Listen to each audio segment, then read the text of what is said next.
Goeiemôre aan almal wat vanoggend saam luister. Hierdie week praat ons oor disippelskap en na wat dit beteken om 'n disipel van Jesus te wees.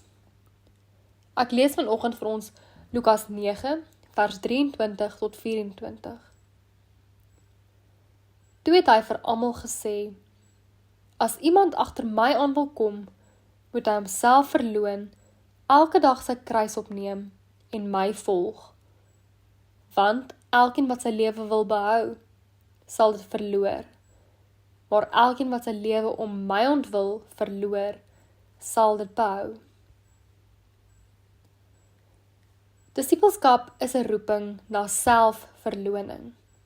En dit beteken dit is 'n daaglikse keuse om nie my eie wil nie, maar God eerste te sit.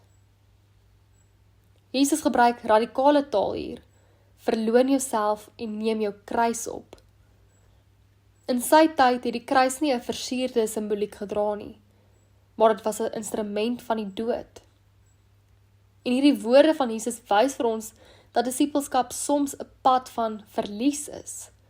Van ek kies om ander te dien. Ek kies om teen kultuur en selfs my eie selfsug en eie wil te leef. Maar is juis in hierdie selfverloning waar ware lewe gevind word.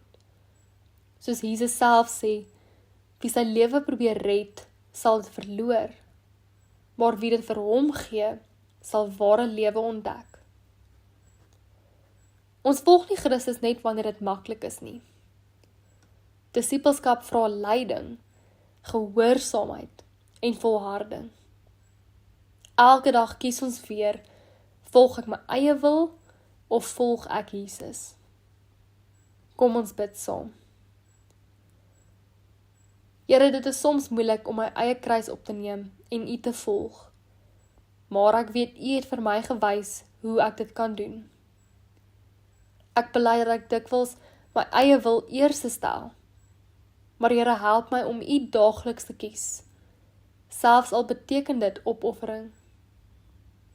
Here, gee my die krag om my eie begeertes neer te lê en U te volg. Amen.